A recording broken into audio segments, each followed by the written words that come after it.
Bueno, pois, boas noites a todos. A verdade que levo un día que non é de creer, do tempo que levo dando, veño de Valencia, de unha conferencia ali ás 8 da mañán, e din tantas ao largo do día, tantas reunións e todo, que estaba agotado. Pero ver a toda esta xente aquí, que non podía esperar eu tanta cantidade de xente, realmente emociona.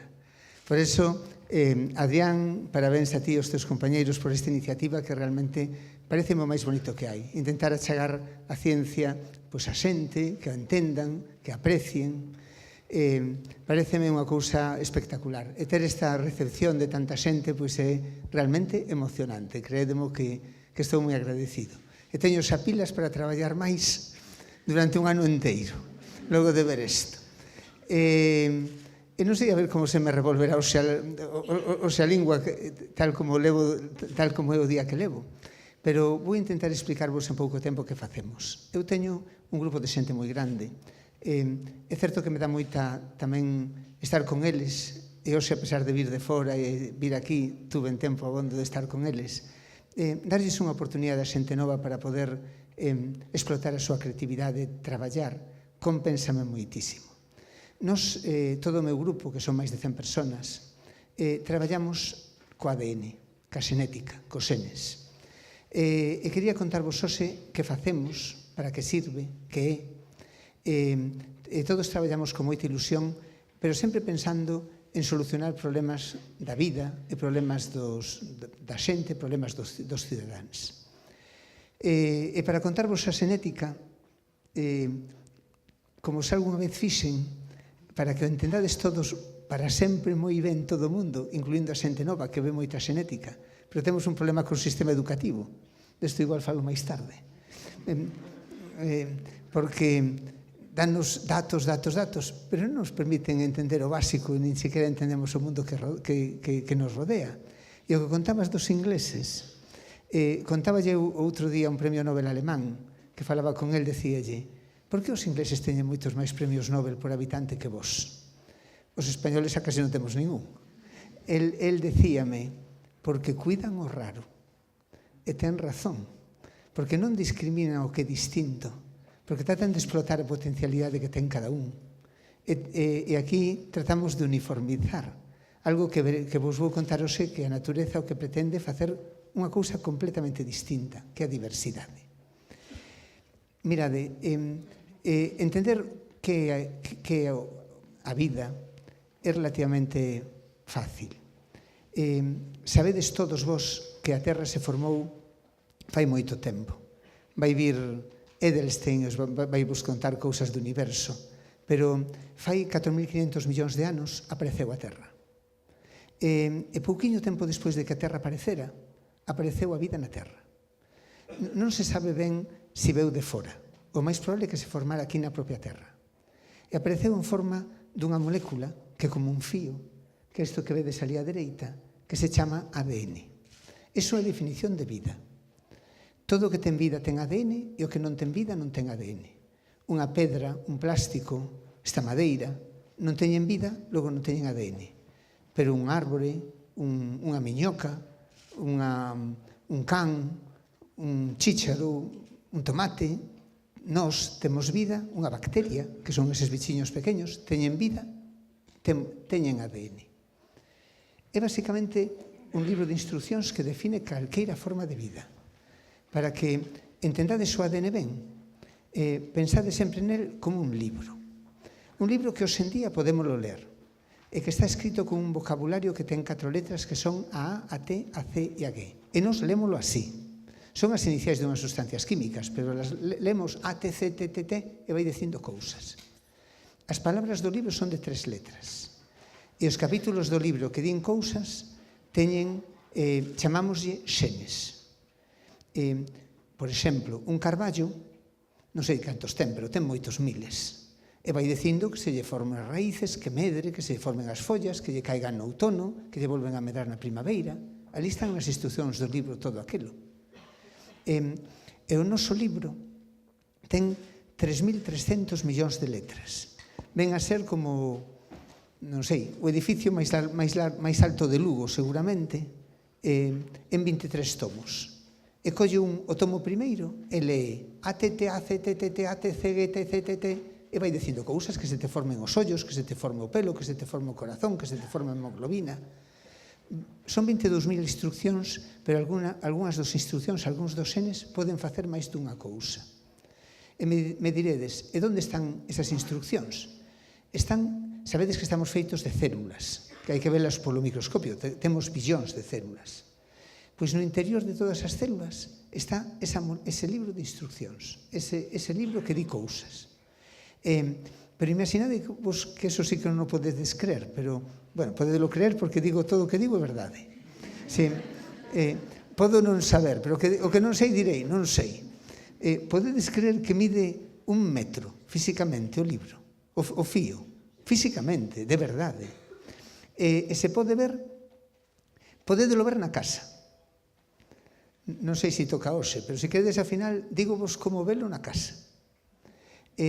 Realmente é un fío largo, pero é finísimo, porque para caber dentro dunha célula xa pode ser fino. E ali está. Realmente non é un fío, son 2 fíos que están enrollados un con outro e que teñen unha información complementaria. Sempre enfrente dunha hai unha T e sempre enfrente dunha C hai unha G. E os 2 fíos sepáranse con moitísima facilidade. E se separan e ali hai as Cs, Cs e Gs, de un fío saen 2, e de 2, 4, e de 4, 8. Eso é a vida. E así apareceu a vida. A vida é a capacidade que ten esa molécula para poderse dividir. Empezou a vida. A molécula se dividía. Era unha vida moi aburrida, pero era vida. Así, aburrido estuvo a molécula dividíndose moito tempo. Un par de centos de millóns de anos. O libro da vida tuvo que programar 2 instruccións moi curiosas. Unha tuvo que programar capítulos para a morte, tuvo que programar morrer. E diredes, que parvada, que ben que se está vivindo. Pero morrer, que morran os individuos e que morran as células. Que morran os individuos para que poda aquelo ir para adiante. É máis complicado de entender e de explicar. Pero que morran as células, que a fin de contas é igual. Ídolo entender moi ben. As nosas células teñen programado morrer en varios capítulos. De repente, dunha célula da pel ou un glóbulo vermello, de repente, un capítulo se lle activa e dille: célula, estás moi bella, estás feita polvo, tens que ir morrendo. Ou célula, xa che pasaron 120 días, tens que ir morrendo. Logo se activa outro capítulo e dille: célula, douche 4 horas. E logo outro capítulo di: célula morre, a célula fai pataplaf e morre. Os científicos, como lle chamamos todo raro para que ninguén nos entenda, a isto chamamos, para os novos, a vía extrínseca e intrínseca da apoptosis. Mirade que falamos así. E así presumimos de canto sabemos, pero en realidad é o que vos digo exactamente. E claro, pero isto ten que ser así, porque mirade, se as vosas células non morreran, vosos intestinos daban para ir de donde veño hoxe, de Valencia, para ir a Valencia e volver. E o voso cerebro, e as células do cerebro non se divide tanto, pesaría máis de 300 kilos. Logo non poderíamos vivir. E cando falla algunha instrucción de morte celular, de que as células morran, temos un problema. A iso chamamos cancro. O cancro non é nada máis que fallan as instruccións de morte celular. E a célula non pode morrer. Hasta aquí está ben entendido todo. O libro da vida tuvo que programar outra instrucción curiosísima. É que cada vez que unha célula se divide e de pais a fillos, sempre cambia algunha letra ou aparece algunha folla nova. Chamámoslle mutación. Isto para qué? Para ser distintos. Diredes, e por que é importante ser distintos? Porque se unha especie foran todos iguais, ven un virus ou ven un cambio climático ou ven un tóxico e mata a todos.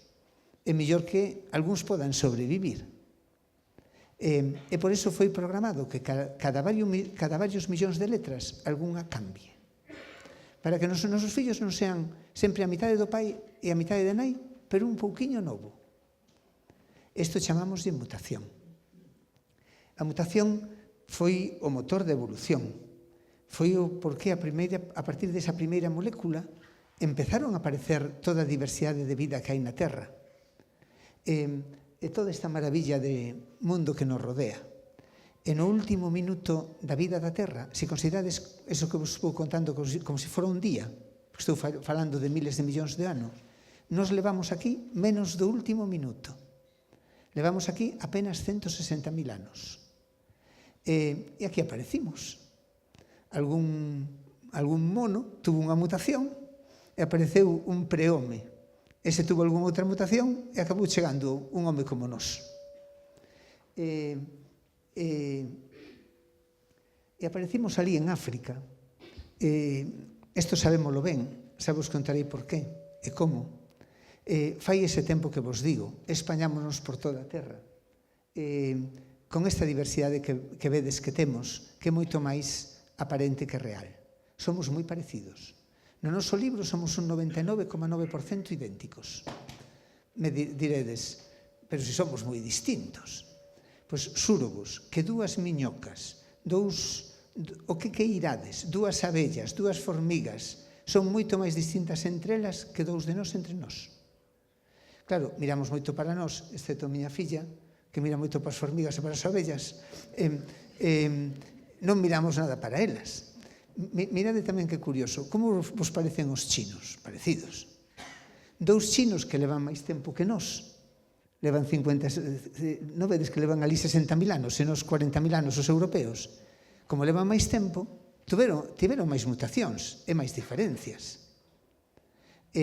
Son máis distintos entre eles, non digo que dous españois, que dous europeos do norte a sur entre nós.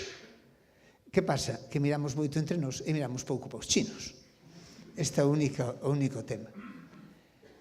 Bueno, e así aparecimos, para ben ou para mal. E levamos aquí ese tempo. Somos unha especie curiosa. E moitas veces reflexionei, somos unha especie que aínda temos moitísimo perigo de extinción biolóxica, porque somos moi pouco distintos. E pode vir un virus a arrasarnos con todo, porque temos aínda poucas diferencias. Somos unha especie bastante perigosa para outras especies, de feito estamos acabando con todas elas a unha velocidade que te cagas. Que temos distinto? E moitas veces pregunteime isto. Unha cousa que si melloramos moito foi a linguaxe, comunicámonos mellor. Todas as especies se comunican, os monos moito, pero nos mellor. A linguaxe, evidentemente, foi unha ferramenta importante para a humanidade. Todas as especies son curiosas. Os gatos son curiosos, os cans son curiosos. Nós somos curiosísimos. Preguntámonos sempre moitísimo o porqué das cousas. Eso ligado á creatividade é o motor da humanidade. É moito ligado ao que queredes contar que a investigación. Unha cousa que si temos que é prácticamente única é que disfrutamos da beleza. Non hai especies que podan contemplar unha posta de sol ou disfrutar dunha música tal vez, pero disfrutamos con moitísima máis intensidade da beleza que ningunha outra especie. E para iso se inventou o arte, a música. Temos máis emocións. Temos moi pouca variabilidade física, pero temos moitísima variabilidade de comportamentos e emocións. De feito, popularizaronse ora os emoticóns, que son 55.000 emocións que podemos ter. E sí que temos unha cousa única entre todas as especies, que temos sentido da trascendencia. É a única especie que existe, non ocorre ningún primate que se pregunta que hai máis alá da vida. E que pasa cando morremos? E para isto foi polo que apareceron as religións, parte da filosofía. Estos somos nós. E aquí estamos, con este parecido que vedes. E decirvos tamén que vemos os africanos e os asiáticos máis distintos que nós, pero as diferencias que temos son máis individuais que entre continentes. O sea, temos máis diferencias entre nós que cos africanos, que é unha cousa tamén de saber. Bueno, a ver como vos conto isto. Hasta aquí se entendeu todo ben? E vou polo bo camiño. Ben, deixadme ver que hora é, porque tampouco quero cansarvos moito. Tendes media hora máis? Con atención? Non, agora non empezades a quererme mal. A ver como vos conto isto.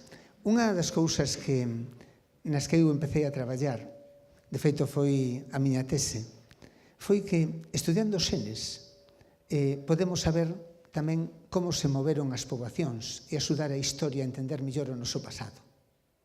A xenética hoxe en día é unha ferramenta moi importante para a historia, que permite entender, sobre todo, a historia máis antiga da humanidade, pero tamén a historia máis recente. Isto como é? Mirade, xa vos decía que nós temos sempre o ADN ven do pai e da nai é sempre un pouquiño novo. Pero hai algún ADN que ven só da nai e outro só do pai.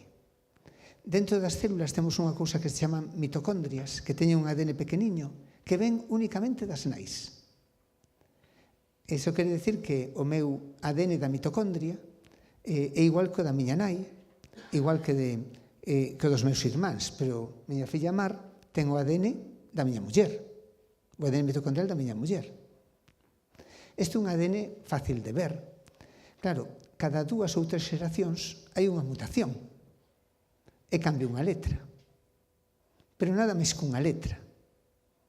Hasta aquí o entendedes ben? Eso se transmite aos fillos. Eso quere decir que se collemos o ADN mitocondrial de todos vos, podemos ir para atrás, porque como sempre un cambio de letra podes ir para atrás, a ver de cando ven a secuencia máis antigua. E así é polo que sabemos que as secuencias máis antiguas están en África. E que, como podemos saber, cada cantas xeracións se produce un cambio de letra, podemos decir, levamos aquí 170.000 anos. E por eso podemos decir por onde nos espallamos e como chegamos aos sitios. Hai cousas moi bonitas desto, cousas que fixemos, que vos vou contar un par delas.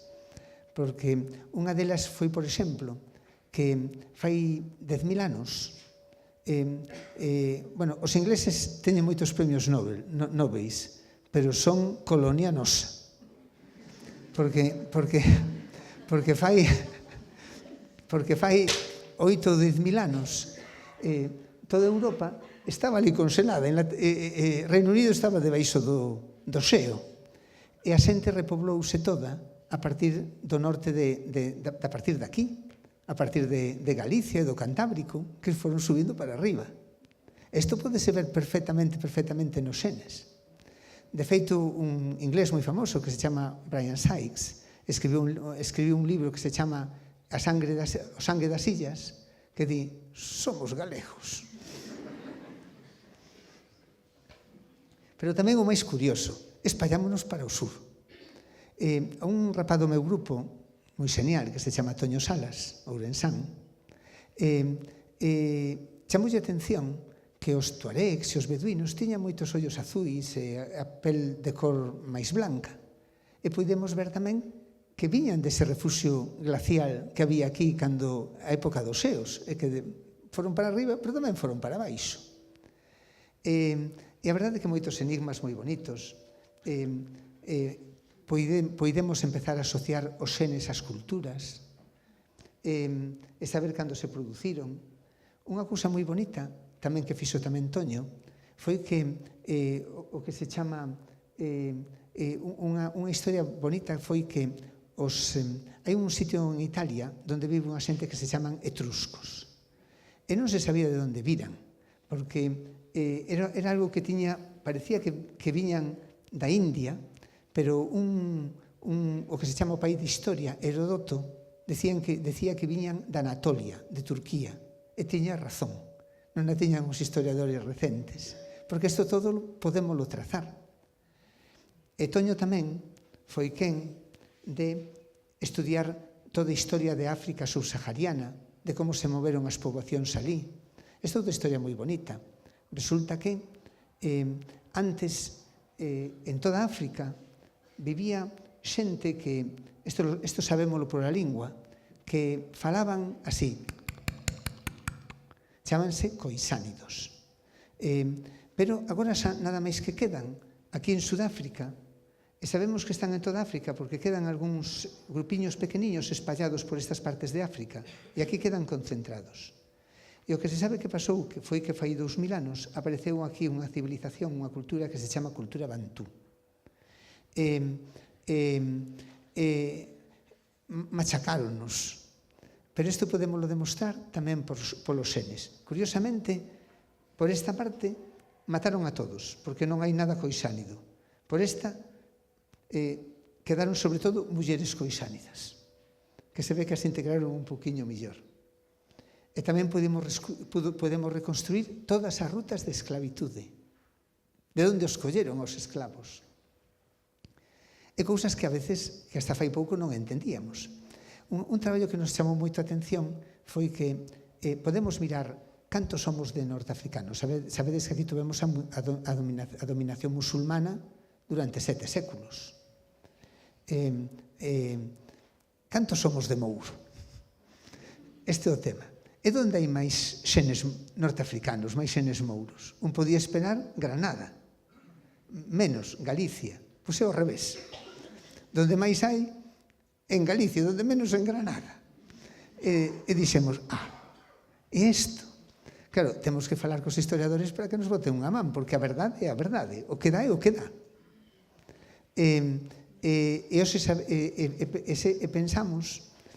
Pensamos, isto ainda o pensamos, que o que pasou foi que despois da dominación dos reis católicos de Granada, houve unha guerra que se chamou a Guerra das Alpujarras, e ali mataron a canto mourisco había. E logo houve a expulsión dos mouriscos, e se ve que foi moi efectiva nesa parte de España, en todo o sur e oeste de España, e seguramente escaparon para outras zonas. Hoxe entendemos todo un poquinho máis. É a raíz dun traballo que acabamos de mandar a unha revista que nos acaban de preaceptalo, unha revista que os científicos, cando publicamos, facemos moita festa, que se chama Nature, na que, analizando non este ADN que vos digo, sino todo o ADN, todo o libro inteiro, miramos como son as poboacións que pasou en España, como somos. Isto foi unha sorpresa grandísima. Nos pensábamos, primeiro miramos que é o máis distinto. E un pensa, os vascos. Pois non, o primeiro grupo distinto, Galicia. O segundo, outra vez Galicia. O terceiro, outra vez Galicia. Logo, vascos. Logo, outra vez Galicia. Logo, outra vez vascos. Logo, outra vez Galicia. Este é o mapa final que dá. É unha cousa interesante porque prácticamente reflicte o que foi os límites políticos e lingüísticos do século XII. E o que mostra é a expansión tras a reconquista. Vedes que dos reinos do norte foron invadindo así cara ao sur. Galicia quedou ali, pero non é unha sorpresa. Non está neste mapa, pero fixemos tamén Portugal, e somos medio portugueses. Galicia e Portugal, cagadiños. E por ali nos ven toda a parte moura, porque les teñen moitísimo porcentaxe. E así é. É unha cousa máis curiosa. É a población do mundo que ten máis, que chamamos subestructura. Claro, eu xa me daba conta, pero non podía creer hasta que magnitude era. Aquí, por algún motivo, aparte de ter a población moi diseminada, non nos misturamos nada, non nos mezclamos. Os de Monterroso non se levan ben cos de Guntín, os de Guntín cos de non sei onde, pero mirade que exagerada, que se detecta a 20 kilómetros. Eu só sabía, porque eu son de Santa Comba de Xallas, Santa Comba de Negreira, e os da montaña de Santa Comba que os pescos de Muros, esos xa nin de cachondeo fai nada. E de feito, se os metedes na página web de Apelidos de Galicia e metedes vos apelido, todos sabemos de onde somos e todos temos un núcleo familiar. É unha curiosidade que non hai igual en toda a poboación do mundo. Bueno, vou ir máis adiante porque eu vou pasar un pouquiño por riba da parte de xenética forense, pero hasta aquí vai sendo interesante. Quero falar máis de enfermedade que de xenética forense, porque é máis divertida a xenética forense, porque ten un pouco máis de morbo. Pero parece máis interesante transmitir a xente un pouquiño o concepto de enfermedade que significa. Pero, e conto vos en dúas palabras, a parte forense. A parte forense, digamos, foi a segunda aplicación do noso grupo, na que acabamos liderando o mundo inteiro. Somos o grupo de máis produción científica do mundo e nos mandan casos de moitas partes. Pero cando eu empecé a facer, bueno, isto que vos poño aquí é outra característica da especie humana. Somos moi parecidos, pero parecemos moito entre nós, pero temos unha propiedade única para meternos en follóns. Para iso se inventou a xustiza e como consecuencia inventouse a medicina forense, que sabedes que é unha parte da medicina para axudar aos xuíces a ditar mellores sentencias. E aos que traballamos en xenética, tamén nos sabedes todos ben, os xuíces pídenos sobre todo que fagamos probas de paternidade, saber quen é o pai dun fillo, que eu cando empecéi a traballar, e moita xente que hai aquí, non se podía facer hasta fai pouco, porque os fillos chamábanse fillos lexítimos e ilexítimos, e os ilexítimos non tiñan ningún dereito de nada. Isto cambiou ca Constitución e ca reforma do Código Civil. Na nosa Constitución hai un capítulo, que é o capítulo 39, que di que os fillos que nacen dentro do matrimonio e fora do matrimonio teñen que ter os mesmos dereitos. E pon tamén o artículo 39. A lei vai permitir a investigación da paternidade. E así se reformou o Código Civil e desde o ano 81, que non é tanto tempo, se poden facer. Un retraso con Europa de 50 anos, unha cousa así. Porque a nosa lei era unha copia literal do noso Código Civil, era unha copia literal do Código Napoleónico de 1808. Iba un pouco retrasado. Facemos probas de paternidade. Moito do traballo dos genetistas forenses é CSI puro e duro. Ver unha mancha de sangue, de esperma, un papel, un chicle, unha pegada para saber de quen é. É dese acusado. Ese acusado que deixou o pelo aquel. Logo tamén temos bases de datos de ADN que nos permiten, se algún comete un crimen, un delito importante, se lle colle o ADN, se mete nunha base de datos para ver se cometeu outros que están ali registrados. E tamén se para cando sale da cadea comete outro, xa se sabe quen é, porque hai delitos con moita reincidencia, como as violacións, por exemplo, as agresións sexuais. E a segunda xa se lle pode coller antes de que cometa a terceira, porque está na base de datos. Logo tamén facemos casos de identificación. Xente que desaparece ou que cando aparece xa non se pode identificar máis que polo ADN, porque pasou un tempo. Isto nos danos bastante traballo no noso laboratorio porque nos, por motivos humanitarios, que se sabedes que isto me gusta moito facelo, botamos unha man a outros países ou grandes catástrofes que non poden resolvelos. Fixemos moitos. Este verán, por exemplo, eu dirixo un comité da Cruz Vermella Internacional, o Comité Forense, e as Nacións Unidas pásanos listados de problemas no mundo. Temos uns cartos e priorizamos os problemas e facémolos. Poden ser torturas no Congo, identificación de cadáveres do ébola, o terremoto en Tahití, miles de cousas que pasan na vida. Este verán fixemos a identificación dos soldados argentinos que morreran na Guerra das Malvinas, que foi unha guerra que houve entre Argentina e Reino Unido, unha guerra tola dun tolo, que morreron 5 ou 6 británicos e uns 200 argentinos, rapaces entre 16 e 18 anos todos, que estaban sin identificar. Hai en algunhas partes do mundo onde identificar é importante, en outras non tanto. Depende moito das culturas. Outras mesmo non queren. Preferen vivir na incertidume de que poda estar vivo. Depende moitísimo, pero en Argentina queren moitísimo. E por iso fixémolo. E danos así traballo de cando en vez. E cando eu empecéi, isto non se podía facer porque non sabíamos nada do ADN. Sabíamos que existía, pero non podíamos ler as letras. E imaginadevos que revolución foi cando podemos empezar a ler as letras e, sobre todo, ver unhas follas do libro onde todos nos distinguimos moitísimo. Hai follas onde, aínda que somos bastante idénticos, hai follas nas que somos distintos. E esas follas, neste momento no mundo forense, todos os laboratorios do mundo utilizamos 25 follas destas follas. A mitade foron descobertas polo Forensic Science Service británico e a mitade por nós. Unha diferencia, eles patentáronas e nos non. Eu pensei que patente era unha cousa que se lle botaba aos barcos. E que non sei por que estaban ali nos frascos dos produtos. Claro, non estamos educados a veces e lamentarei no toda a miña vida. E podemos empezar a resolver problemas de paternidade como este que vedes aquí con toda facilidade. E xa de non facer nada, a mediados da década dos 90, éramos quen de, a partir dunha mancha de sangue do tamaño da cabeza dun alfiler, saber de quen era. Non vos pensedes que a vida é CSI, hai moitas cousas que non se poden facer. A veces o ADN está tan mal que non somos quen de facer nada. Mirade o caso Bretón, que non fomos, resolveuse por outro motivo. Sabedes ese home tolo que queimou as fillos? Resolveuse porque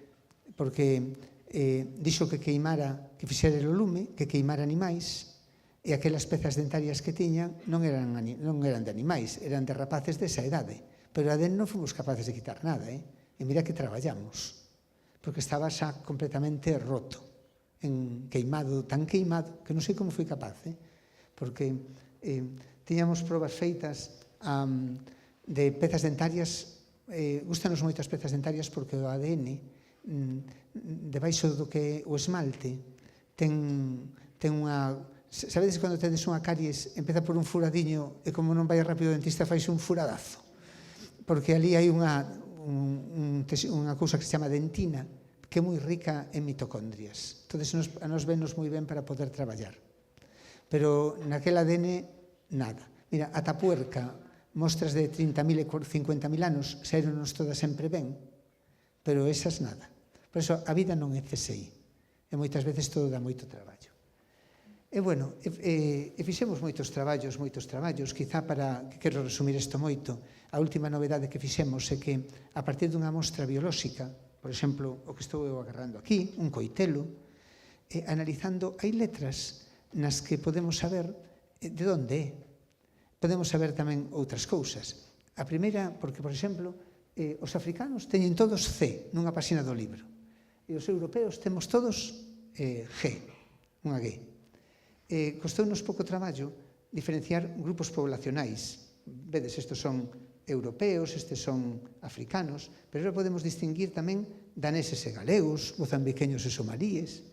E a primeira vez que aplicamos isto foi no 11M, que sabedes que foi o atentado terrorista máis grande da historia de España, e supoño que de Europa. Sabedes que foran uns terroristas que explotaron uns explosivos que tiñan nos trenes e morreu tanta xente. Estos son pezas que tiñan ADN que non pertenecían a ningún dos terroristas que sabedes que se suicidaron logo nun piso. Non eran deles, tampouco era da policía, que podían estar contaminadas, porque tamén analizámolos a todos. Este gorro, por exemplo, que apareceu nunha furgoneta Renault que transportaban explosivos, o xuiz del Olmo quería saber, isto é ETA ou isto é islámico? Porque daquele ainda non se falaba de atentados de terrorismo islámico. E nos dixémoslle, é miles de millóns de veces máis probable que sea norteafricano e seguramente marroquí, que é un dos poucos, creo que o único detido da operación aquela. Pero isto é máis curioso, isto é unha mochila que tiña explosivos que non estouparan que apareceron nun tren e tiña moito ADN. Nos traballamos isto cos matemáticos que nos fan as ferramentas para logo calcular a probabilidade. Estas son as letras que analizamos. E dixémoslle, é 164 billóns de veces máis probable que o que tocou eso é europeo e seguramente español. Non se sabe ainda quen é. E tamén lle dixemos que ten os ollos azuis, porque algunhas características físicas podémola clavar, como o color dos ollos, a color da pel. Isto aplicámoslo tamén nun caso moi recente, que foi o caso de Eva Blanco, unha rapaza que asesinaran fai 18 anos na localidade de Algete, en Madrid, que o crimen estaba sin resolver. E en España os delitos expiran aos 18 anos. Aos 18 anos, un xa queda libre para sempre. Pero uns meses antes, non sei como tardaron tanto, a Guardia Civil trouxenos as mostras. E dixémoslle, clavámoslle o color dos ollos, o color da pel, e dixémoslle, é marroquí. Entón, o xuiz ordenou que se colleran, vedes, isto decimos, o color da pel, o color dos ollos, tal, mandou analizar a todos os marroquís que viviran a 20 km ao redor de Alxete. Mandaron as mostras e dixémoslle, non é ningún, pero é un irmán deste, que estaba en Francia. E así o colleron. Outra cousa que facemos, que podemos clavar, é a idade. O ADN vai sufrindo unhas modificacións químicas cos anos e algunhas son moi exactas. Isto dámolo tamén porque as policías nos piden estas cousas para identificar. Eu metíme fai pouco. Dixen, eu teño buceo, síntome sempre alrededor da xente nova, síntome máis novo, digo, vou dar 30 anos. Tiñas esperanza. Isto fixo o ano pasado cando tiña 61 anos, e deume 61 anos, quedei deprimidísimo unha semana inteira. Este último que conto da parte forense, o ADN forense non vale únicamente para culpar, vale para culpar, pero tamén vale para exculpar. Hai un proxecto moi bonito en Estados Unidos, que non é Europa, que se chama Innocence Project, que pagaron os millonarios americanos, no que xente que estaba condenada a morte ou a penas grandes de cadena perpetua, e que tiñan ADN, e nos analizamos algunhas, analizamos isto con técnicas modernas de ADN. Isto sai do ano pasado. Podedes creer que levan 400 exoneracións? 400 tipos que estaban condenados a morte ou cadena perpetua que eran inocentes. E sabedes moito que era? O 70% era mala identificación por testigos. Evidentemente, os xuíces ultravaloran o que é unha proba testifical. O que máis me preocupa a min, 20% pericia forense errónea ou erróneamente interpretada. Xa estou en campaña de facelo mellor. Pero son cousas que nos teñen que preocupar moito. Isto motivou tamén un informe moi importante o goberno de Estados Unidos, a presidencia de Estados Unidos, ten un comité científico asesor de científicos boísimos ao que poden acudir. Este que temos, este Trump, non vai utilizarlo nunca xa máis, porque isto é evidente. Pero Obama sí. E Obama empezaron a preocupar, cando veu isto, dixo, eso estamos facendo mal. Vaya se estábamos facendo mal. Ese comité ditaminou que é o que vale da parte forense. E ditaminou cousas que podedes, que é increíble. Mirade, por exemplo, sabedes estas probas de mordeduras para ver como coincide? Eso non ten validez científica ninguna para nada e nunca valerá. O que aparece en CSI, as probas dos proyectiles e tal, tampouco. As probas dos pés das pisadas, tampouco. A que un alucine. Por eso é moi importante a educación. É moi importante entender e analizar críticamente o mundo que nos rodea. Saber o que digo é correcto, por que o digo eu? Ou porque hai unha evidencia contrastada de que é? Estas son cousas que debemos sempre meditar. Que mal vou de tempo. Aguantades un cuarto de hora máis? Ai, Dios mío, vou fatal. Que? Pero que...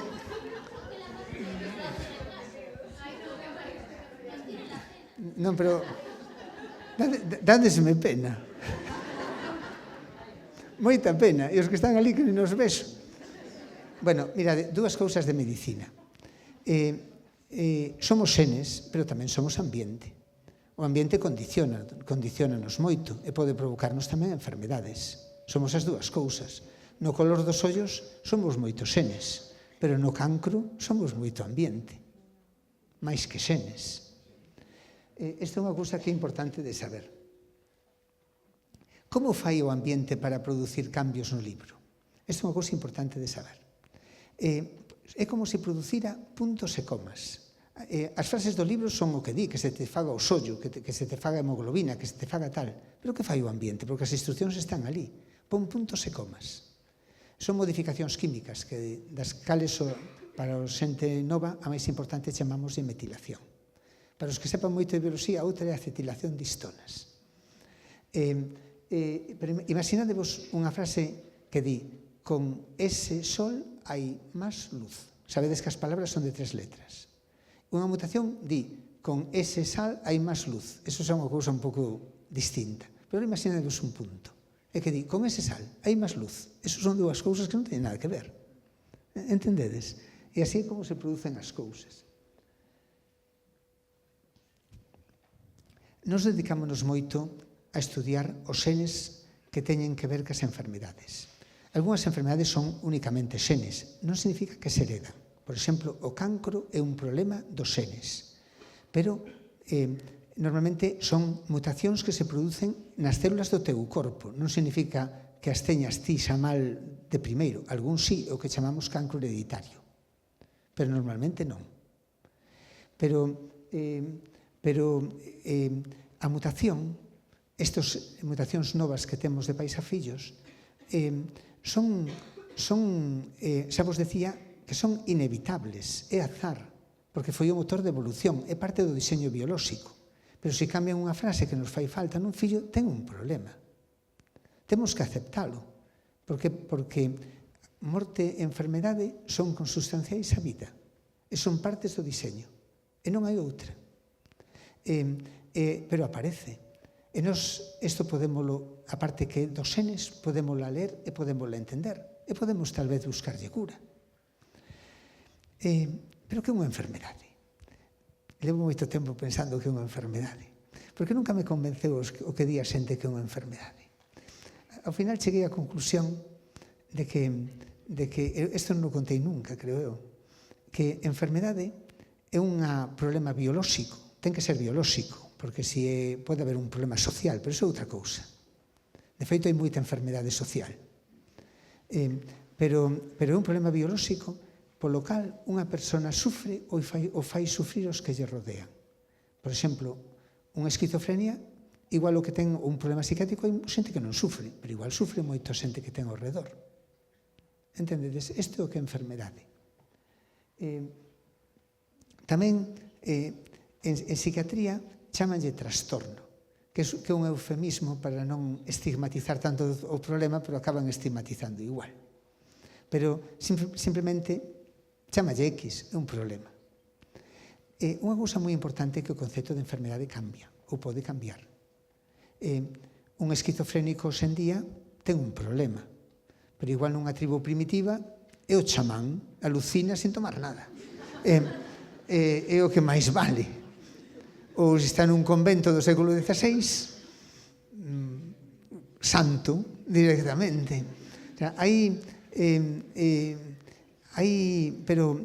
Pero mirad que curioso, pero incluso recentemente siguen pasando isto, porque parte tamén da noso tema cultural. Eu na miña tese, que vos decía que facía xenética de poboacións, fixe unha cousa, un traballo que fixe foi mirar un xen que é un receptor dun neurotransmisor cerebral que se chama, que fai eso, que fai a transmisión cerebral, que é a dopamina. Hai xente que ten AAA e xente que nada máis que ten un A. E o que vimos con sorpresa un grupo de científicos foi que as poblacións nómadas, os beduínos, os tuaregs, os bereberes, tiñan un 70% AAA e nada máis que un 30% A. Os alemanes, en cambio, teñen casi todos A. E os españois, un 10% temos A, pero un 90% temos nada máis que A. E chamámoslle o xen do novelty seeking, da búsqueda de novedade. Agora sabedes que hai xente que sufre e non se... sufrir é ter un problema, que teñen TDAH, rapaces que teñen TDAH. Na miña época, ao principio, non existía. Ora existe e non se pode negar que existe, porque cando hai xente que sufre, existe. Non hai outra volta que darlle. Pero, curiosamente, ese 70% de rapaces, o 70% dos TDAH, teñen tamén AAA, igual que os beduínos. É xente que, claro, que é o que nos salvou a vida, a humanidade, porque é unha cousa que é positiva para os beduínos e para estes, porque non poden quedarse ali mirando de que cor son as areas e de onde viñeron e de onde se hubo ali un mar antes ou non. Teñen que moverse todo o tempo e ser intranquilos. Entendedes? E aquí igual, con un sistema educativo completamente estúpido como que temos, que únicamente te vira unha cousa que a memoria e a capacidade de concentración, teñen un problema. Cando teñen 35.000 cousas boas tamén. É o que hai. É igual a solución Ahora hai que tratalos, porque teñen o que se queima non tens máis remedio que botarlle unha pomada se é que existe. Pero seguramente o futuro é empezar a entender e a tratar ben a diversidade. E o que contábamos dos ingleses, apreciar as cousas positivas que ten a xente e aproveitar esa enorme capacidade que temos para ser distintos e aproveitar de cada un o mellor. Pero bueno,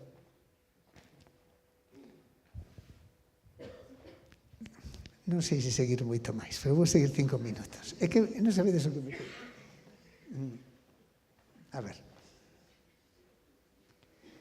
A maior parte do meu grupo dedícase a diagnosticar problemas de xenes que producen enfermedades, ou que producen síndromes, ou que producen cousas distintas. Moitos afectan a libros enteiros, outras veces nada máis que unha letra. Hoxe en día podemos diagnosticar casi todos, e afortunadamente tamén é un dereito. Afortunadamente tamén en Galicia isto témolo ben organizado e temos unha fundación que dirixo eu, que é a Fundación de Medicina Xenómica, onde todos os hospitais, eu traballo para o sistema público, e todos os hospitais da rede do Sergas mándanos os análisis para facelos. E tamén unha cousa interesante para min, para diagnosticamos síndromes como síndrome de Down ou como outros moitos síndromes que hai. O síndrome de Down non é nada máis que no cromosoma 21, no libro 21, que temos que ter un tomo do pai e un tomo da nai, temos 3. Isto é unha enfermedade? Este é un problema? Non, pode haber un rapaz que teña un Down enfermo, porque teña un problema cardíaco. Pero se é un rapaz feliz e que pode facer feliz o que lle rodea, onde está a cousa? Simplemente distinto. Para as súas cousas boas e cousas como todos e cada un de nós. Igual non ten o coeficiente de inteligencia de nós, pero igual é moito máis responsable que moitos de nós. É moito máis cariñoso. E ten outras cousas preciosas. Mirad estes rapaces que vedes aquí. Bueno, este é o que se chama síndrome de Williams. No libro 7 faltalles un anaquiño. O libro 7 é como de aquí hasta o final. E faltalles isto, que isto que vedes aquí son os xenes. Os xenes chamámoslle así por letras. Faltalles este, por exemplo, que é ELN, que é elastina. O que descubre o xen pode poñerlle o nome. Nos descubrimos algúns. Eu chameille STC1, que é Santa Comba 1. Cada un lle chama como queire, con tal de que non hai outro posto. Este é a elastina, porque estes rapaces teñen, ao faltarlles ese, teñen un problema de estenosis da aorta, do vaso grande que sale do corazón. Pero e os outros xenes que lle fan? Pois fan os distintos. Estes rapaces teñen unha discapacidade intelectual moi importante. Pero é sobre todo por concepción espacial. Costelle moito traballo subir unha escaleira, non porque non a vexan, sino porque non entenden terceira dimensión. Non poden pintar. Pintan 2 puntos, eles non teñen sentido de terceira dimensión.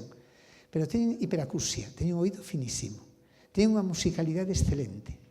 O primeiro violinista de Escola de Cámara de Estocolmo é un Williams. Non sabe falar, pero toca como Sanxos. Claro, non lle poñas a pintar, pono a facer música desde ben neno. Pero mirade que curioso é o ser humano. Son rapaces que teñen hipersociabilidade. Para eles o máis importante do mundo é ser amigo vos. E se moitos de vos, unha foto de tanta xente como hai aquí, están algúns con coitelos e cara de enfadados e outros que aman así, sorrindo, e lle preguntas, que opinas desta xente? Din, son todos moi bons, podo facerme amigo deles, porque non teñen sentido do mal. O sea, hai un xen aquí que nos sobra o resto dos humanos. Son unha evolución positiva. A min dame moita, a verdade que confórtame moito. Eu sabedes que dentro da miña vida de tolos, de aquí para lá, e de investigar, gústame moito ir aos institutos, fago o que podo, os institutos que moitos sabedes que estades aquí, para os rapaces contarlles cousas, sobre todo os de bacharelato, que teñen un ano tan difícil os pobres de segundo de bacharelato, que non sei se hai aquí algún, que sempre me sinto moi ben con eles. E a verdade é que vexo con tanta alegría que moitas veces aparecen rapaces con problemas integrados nas aulas, porque iso é boísimo para eles, por suposto, porque os estimula, pero moito mellor para os compañeiros, porque permítelles entender, a respetar e apreciar a diversidade e aceptala, e botarles unha man, e sabendo que todos temos cousas boas e cousas malas. Iso é importantísimo. Isto cada vez que ves un, digo, por fin, algo vai ben. Mirade, vou ir máis rápido, porque nós traballamos moito diagnosticando enfermedades e tamén investigando a causa das enfermedades e tamén buscando fármacos para curalas. A industria farmacéutica ten un problema. Para que un fármaco novo se aprobe, e dependemos moito dos fármacos, fai falta que sea máis eficaz e menos tóxico que o que temos no mercado. Isto faino uns organismos reguladores. Non escoitástedes a EMA, a Axencia Europea do Medicamento, vai a Barcelona, ven aquí e tal. É ali onde se dictamina. Ali traballei varios anos, iba todos os meses ali. Foi aburridísimo, pero aprendi moito de como se facían estas cousas. Claro, chegamos a o problema que hai é que costa agora moitísimo, porque chegamos como un plató de eficacia, unha meseta do 55%, e costa o mundo subila. E facer un fármaco e probalo e tal costa moitos cartos. E se chegas ao final e non é máis eficaz que o que hai, non cho aproban. E as empresas perden moitísimos cartos. 55%. Isto significa exactamente que un 45% do que tomamos non sirve para nada. Pero non vos deprimades, é moito mellor que fai 100 anos. E aumentamos moito a esperanza de vida. Máis preocupante, non máis preocupante, pero bueno, outra realidade. Sabedes que temos moitos efectos adversos de fármacos. Non sei se sabedes, pero morre máis xente por efectos adversos de fármacos que por accidentes de tráfico. A que isto non se sabe tanto. É a realidade. Non deixedes de tomar o que vos dan, porque todo ten un xeito. Pero é certo que cando unha cousa se proba cando funciona mellor que un grupo de xente, pero logo os médicos tratan personas, e as personas cambiamos moito. E un pode morrer cando lle das, outro curarse. Tómase porque se curan máis dos que se morren. Entendedes? É unha cousa destas. Pero o meu pai, eu tomo un antiinflamatorio que o teño que tomar de cando en vez, porque de cando en vez cada vez máis me doe algunha cousa, e como non me tomo un omeprazol, fúrame o estómago. E meu pai pode tomalo con chourizo. Eu o cheiro xa estou... E lo toma con chourizo e non lle pasa nada. Como é posible? Porque somos distintos. Isto tamén o sabemos bastante ben. O que máis variamos dentro do noso libro do ADN en dúas partes. Unha, que no libro 6 que están os capítulos que nos defenden das infeccións. Chamámoslle HLA. Por iso é tan difícil conseguir trasplantes compatibles, porque tamén atacan o trasplante. Ali temos o que nos defende e temos moita variación. Por qué? Porque nos tuvemos que enfrentar a bichos que tamén cambian moito para poder vivir. De feito, onde hai máis variación de HLAs é en zonas tropicais da Terra, porque teñen moitos máis bichos. Pero tamén cambiamos moito nos enzimas que metaboliza, significa que son as que machacan o que tomamos. Por exemplo, se ti tomas unha sustancia, colles o bo e eliminas o malo. Nesto variamos moito. Por qué? Porque a movernos pola terra pasamos fame. E tiñamos que comer as plantas que había ali, as cousas que habían ali. E moitas tiñan cousas tóxicas. Algúns viviron a pesar deso. Entendedes? Isto é o que é nunha parte que variamos moito. Hai chamanse citocromos as sustancias que metabolizan as sustancias da natureza, entre eles os medicamentos, e aquí cambiamos moito. Hai un citocromo que se chama o CYP2D6, que prácticamente é o que elimina a todos os fármacos que se emplean en psiquiatría e a mitade dos cancros que utilizamos no cancro. Hai partes da Terra Por exemplo, os norteafricanos, esa xente que vedes ali, os de Arabia Saudí, eses rapaces que vedes ali que se chaman mozabitas, que prácticamente a mitade deles son metabolizadores ultrarrápidos. Significan isto, que toman o medicamento e non lles fai efecto, porque o eliminan inmediatamente. En cambio, aquí temos un 10% de metabolizadores lentos. Significa que nos fai un efecto que te cagas, pero nos produce un efecto secundario. Isto podémoslo saber e podémoslo identificar. Pero o máis curioso é que o problema da eficacia ven do outro lado. Ven do outro lado, e con isto vou rematando.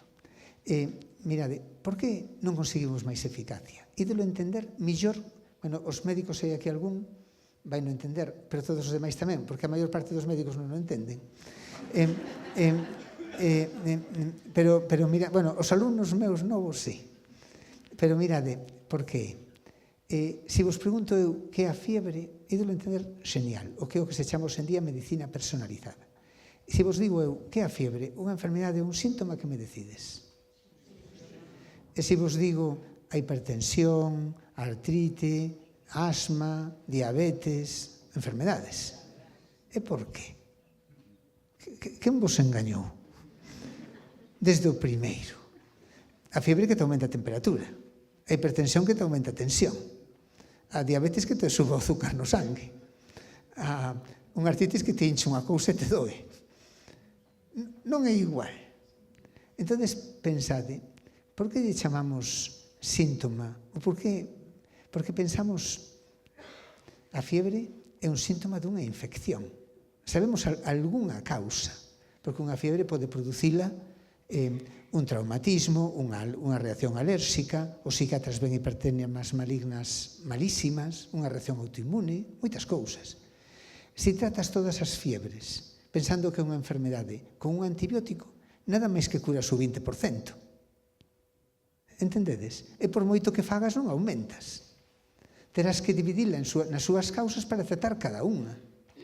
Entendedes? Por iso necesitamos dividir a enfermedade nas súas causas ou nas súas causas tratables.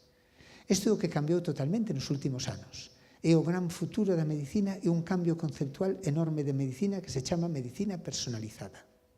E que ven da man da xenética. Isto é o que tratamos de facer.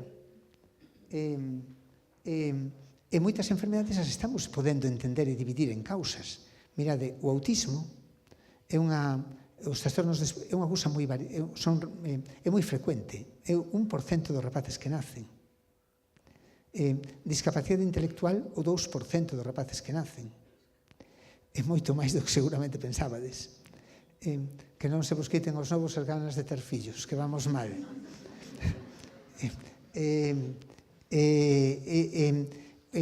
É moi xenético. Hoxe en día podemos diagnosticalo nun 40% dos casos, pero xa atopamos máis de 200 genes distintos, que cada un vai a ter un tratamento específico. Isto é o que podemos facer. E hai outra maneira para as enfermedades comuns. Isto facémoslo lendo todas as letras do libro, que nos costa pouco traballo. Pero analizando o xenoma, tamén, por exemplo, empezamos a topar causas. Mirade como facemos. Vou contar isto en 2 minutos. Cando é unha cousa que se hereda moito, lemos as letras. Pero cando é unha cousa que ten moito de ambiente tamén, e que son moitos xenes, o que non lemos todas as letras. O que facemos é coller, por exemplo, 1000 artríticos e 1000 que non o teñen. Ou 1000 que se deprimen e 1000 que non. E neles estudiamos unha letra por cada folla. Porque as follas transmítese enteiras, de pais a fillos. Non se transmiten as letras soltas, transmítense as follas. E miramos, teñen distinto o porcentaxe de letras. Porque se teñen distinto, sabemos que nesa folla hai algo. Entendedes? Pero claro, temos 1 millón de follas. E analizar unha folla por cada letra, unha letra por cada folla, hai que facer 1 millón de letras. Se collo 1000 esquizofrénicos e 1000 que non, teño que facer 2000 millóns de análisis. Isto facémolo gracias a que España, a imitación de outros países, creou o Centro Nacional de Xenotipado, donde se fan estes análisis masivos de letras. É un centro que dirixo eu e que temos 2 laboratorios, un en Santiago e outro en Madrid. E traballamos para todos os investigadores españois que queren saber que hai detrás do Alzheimer, que hai detrás da demencia, que hai detrás da hipertensión. Isto está producindo, podémosla dividir, porque igual son moitas follas, e cada folla é un grupo. Entendedes? Así podemos distinguilos e separalos e tratalos mellor. E algunhas veces provocar cambios de concepto impresionantes. Este é un traballo noso máis citado que temos, que publicamos tamén nesa revista Nature, na que collimos moitos esquizofrénicos, aquí de Galicia e de Valencia, e de outras partes de Europa.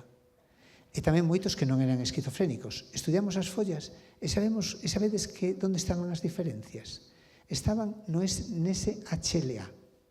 Significaba que a esquizofrenia era basicamente unha enfermedade autoinmune, igual que a psoriasis e agora hai tratamentos regulando a inmunidade en esquizofrénicos que van super ben, en fases avanzadas. É un cambio conceptual, completamente conceptual, distinto do concepto de enfermedade.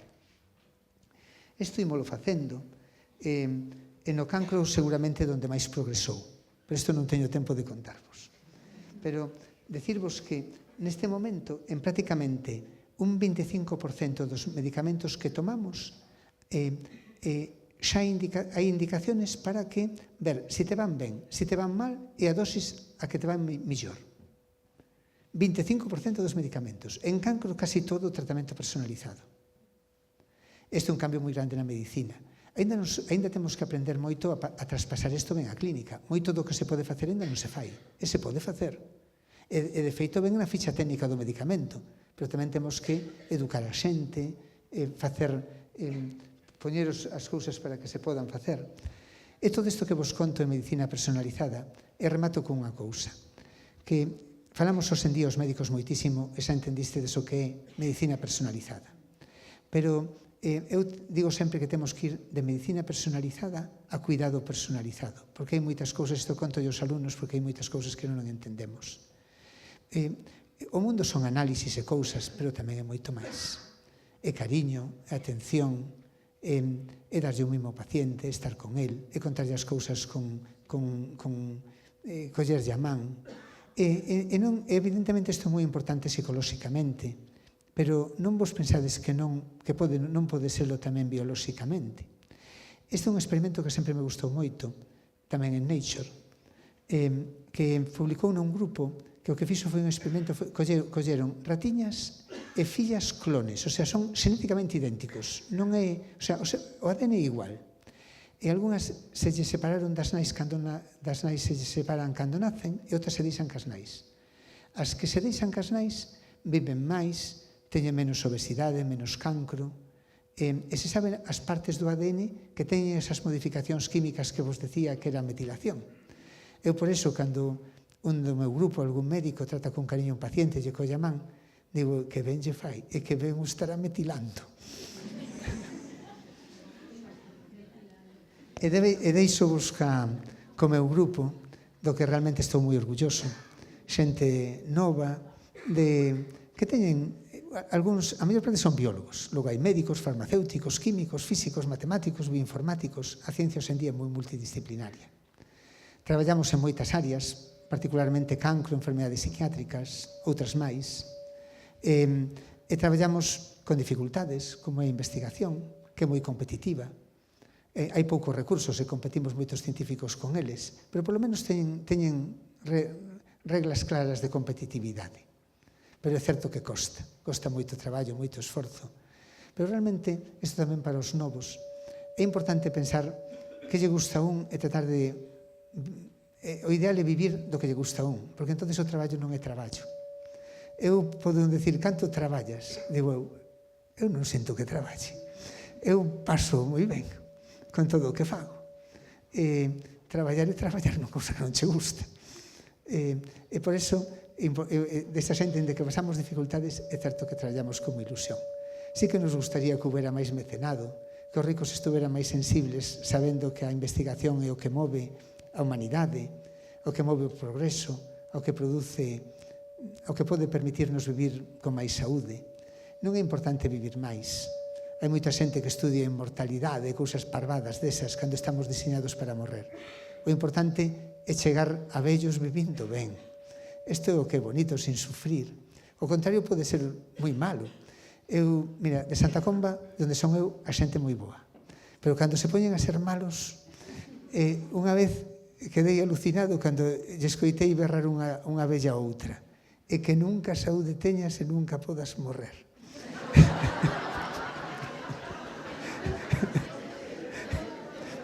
Dicen eu, eso sí que é ser malo de carai. Por eso, contade con todo o noso esforzo e todo o noso traballo para non vivir máis, pero vivir un poquinho mellor. E moitísimas gracias por estar aquí comigo esta noite, por atender tanto, e que estou, a verdade, que feliz.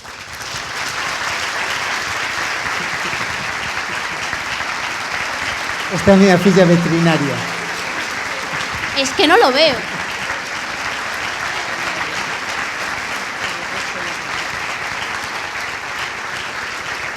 Non aplaudades. Bueno, gustouvos. Non aplaudades.